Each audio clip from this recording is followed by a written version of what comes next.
Et la Turquie, on continue d'en parler. Mathias Depardon, vous y avez passé 31 jours en prison à Gaziantep, à côté de la frontière syrienne. Un marathon psychologique, selon vos propres termes. Merci à vous d'être avec nous donc, sur le plateau du 64 minutes. Vous êtes photojournaliste et vous avez donc été emprisonné pour avoir travaillé sans carte de presse, accusé également de propagande terroriste. On va y revenir. Merci aussi à vous, Christophe Deloire, d'être présent sur notre plateau. Vous êtes le directeur général de Reporters sans frontières. D'abord, Mathias Depardon, comment réagissez-vous quand vous voyez ces images-là de cette marche pour la justice? Écoutez, ça témoigne de la répression en Turquie vis-à-vis de la population kurde, une fois de plus. Voilà. Et d'une vivacité, malgré tout, de l'opposition? Oui, il y a une vivacité de l'opposition qui tente tant bien que mal de faire parler d'elle. Mais c'est très compliqué aujourd'hui en Turquie de faire partie d'une opposition ou d'être dans l'opposition. Alors, je l'ai dit, vous avez été emprisonné 31 jours en Turquie. Dans quel état êtes-vous une semaine après votre retour? Je suis fatigué.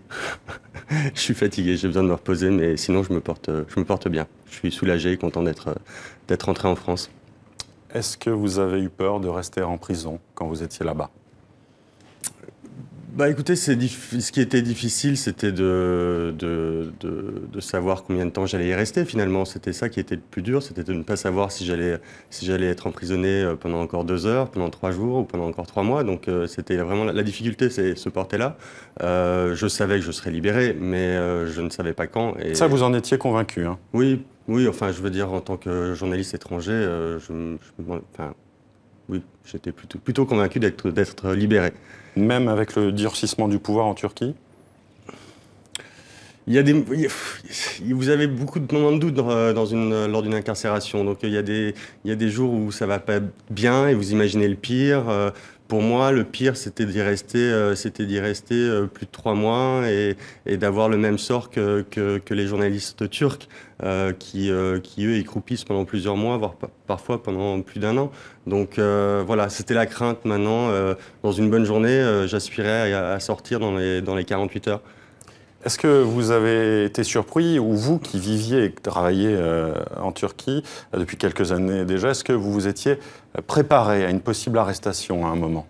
En effet, j'avais été interpellé une première fois fin janvier à l'aéroport de Gaziantep, où j'avais été mise en garde à vue pendant 4 heures. Déjà à l'époque, j'avais été accusé par les autorités turques, en tout cas par les forces de l'ordre et la police de Gaziantep de propagande terroriste. Donc je savais, si vous voulez, que je jouais peut-être un peu les prolongations en travaillant en Turquie et surtout dans le sud-est de la Turquie. Maintenant, les chefs d'accusation qui portent sur l'accusation de propagande terroriste se veut assez redondant quand il s'agit d'accuser un journaliste de travailler en Turquie. Qu'est-ce qui s'est passé au moment de votre arrestation? Vous étiez en plein reportage? J'étais en plein reportage, j'étais dans les nouvelles constructions du village de Gaziantep, de Hasankeyf. Hasankeyf qui est donc un village qui se trouve sur les rives du Tigre et qui sera très bientôt enseveli par les eaux, notamment par le barrage d'Ilissu. Je connaissais la région, je connaissais très bien le village de Hasankeyf, où je m'étais rendu à de nombreuses reprises ces dernières années. Et donc j'étais j'étais plutôt en confiance. J'étais avec un fixeur donc sur place qui m'avait donné accès donc à la nouvelle ville. C'est un lieu que j'avais déjà fréquenté. Et donc voilà, j'ai été interpellé par les forces de l'ordre alors que je prenais des photos depuis 25 minutes sur les lieux un matin vers 8 h du matin. Christophe Deloire, est-ce que vous avez des retours aujourd'hui justement du travail des journalistes et de la difficulté de travailler en tant que journaliste en Turquie? Je dirais que la situation, elle est grave pour les journalistes étrangers. Il y a eu d'autres cas de journalistes arrêtés. Elle est grave pour des journalistes qui ont une double nationalité. Il y a un cas d'un journaliste allemand et turc qui est retenu depuis février et malgré toutes les démarches d'Angela Merkel n'est toujours pas libéré. Et puis il y a la situation des journalistes turcs eux-mêmes et qui est pire, même infiniment pire, je dirais. 150 d'entre eux sont en détention parce qu'ils ont fait leur travail. 200 médias ont été fermés depuis la tentative de coup d'État. Certains l'avaient été avant. 700 cartes de presse ont été annulées, purement et simplement. Il y a des journalistes qui ont été licenciés, non pas pour les raisons économiques de leurs journaux, mais simplement parce qu'ils déplaisait ou pas pour un tweet critique d'Erdogan. Donc, on est dans une situation, vous montriez tout à l'heure les manifestations. Il y a une société civile en Turquie. Il y a une société civile qui était très ouverte. Mais le pluralisme a été éteint. Il y a très peu de journaux qui résistent. Parmi les journaux qui résistent, il y a ce fameux Cumhuriyet, qui veut dire la République, dont 12 dirigeants sont en détention.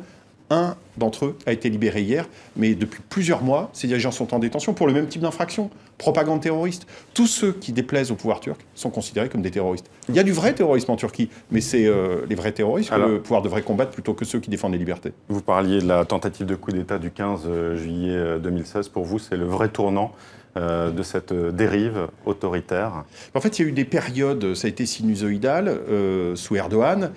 Ça avait recommencé à empirer avant le putsch, avec notamment l'arrestation des dirigeants de Cumhuriyet, Can Dündar et Erdem Gül, c'était quelques mois plus tôt, c'était en 2015, et ça a vraiment décollé les violations de la liberté de la presse après la tentative de putsch, avec voilà, une éradication du pluralisme, c'est-à-dire il y a les violations des droits civils et politiques, et puis il y a aussi la captation, le contrôle par les oligarques proches d'Erdogan, ou sur lesquels Erdogan exerce son contrôle. Mathias Depardon, est-ce que vous avez senti monter cette tension, cet autoritarisme? Oui, je suis arrivé en Turquie à l'époque. Mon premier voyage en Turquie était en 2010. Je m'y suis installé en 2012. Je me souviens qu'en 2012, on parlait encore d'une movida stambouliote. Je veux dire, tout le monde venait à Istanbul, ou en tout cas en Turquie. Il y avait énormément de tourisme. Enfin, c'était un contexte clairement différent. Et nous avons vu, en effet, notamment à partir de Gezi, donc des événements de Gezi en 2013, la situation se détériorer, et notamment vis-à-vis de la presse. Est-ce que votre arrestation, vous avez l'impression que c'est un avertissement qui est lancé aux pouvoirs occidentaux et aux médias occidentaux, bien sûr? Je pense que c'est plutôt un message aux médias occidentaux et aux journalistes, en tout cas occidentaux, qui avaient tendance à venir en Turquie sans carte de presse. Vous avez évoqué tout à l'heure que j'avais pas de carte de presse, c'est pas exactement le cas. J'avais une carte de presse. Elle était en cours de renouvellement. Qui était en cours de renouvellement, et j'avais donc depuis 6 mois la réponse des autorités que c'était en cours. Donc, vous aviez un papier qui le prouvait? J'avais un papier qui prouvait que Oui, en effet. Tout ça pour revenir à votre question qui était de... Est-ce que c'est un avertissement qui est lancé? Oui, je pense enfin, un avertissement. Je pense que l'idée, c'était de peut-être tester la réactivité aujourd'hui du gouvernement français et du gouvernement d'Emmanuel Macron. Peut-être, oui, on sait qu'Erdogan aime le rapport de force avec les pays qui sont membres de l'Union européenne. Il sait que ça a tendance à lui donner, enfin en tout cas son lectorat a tendance à se renforcer dès qu'Erdogan a ce rapport de force avec l'Europe. Maintenant, je pense que c'est une manière aussi de peaufiner son image de chef. Tout à fait, justement. De leader, de sultan, j'aurais envie de dire. Oui, c'était un message en tout cas aussi destiné à la presse, tout à fait. Votre libération, je crois qu'elle s'est décidée au sommet de l'OTAN à Bruxelles, hein, c'est bien ça? Disons que c'est là que ça a commencé. Ça a été amorcé. Ça a été amorcé, voilà. Et après, justement, vous avez attendu, vous avez fait une grève de la faim également? Oui, que j'avais entamée avant justement cette première rencontre. Est-ce qu'elle a été déterminante au départ, en tout cas pour amorcer certaines négociations, en tout cas une première prise de contact? Peut-être, c'est difficile à déterminer. Mathias Depardon, est-ce que vous avez l'intention de retourner en Turquie? Êtes-vous autorisé d'ailleurs? Aujourd'hui, apparemment, de manière très officieuse, on m'a dit que j'allais devoir faire une demande de visa dans l'avenir, si je souhaitais me rendre en Turquie. Évidemment que je souhaiterais me rendre en Turquie. J'y ai vécu plus de 5 ans. Je considérais la Turquie comme mon chez-moi. J'y ai beaucoup d'amis. C'est un pays que j'aime beaucoup. Voilà. Oui, j'aspire à y retourner. Merci Mathias Depardon. Merci Christophe Delord d'avoir été avec nous.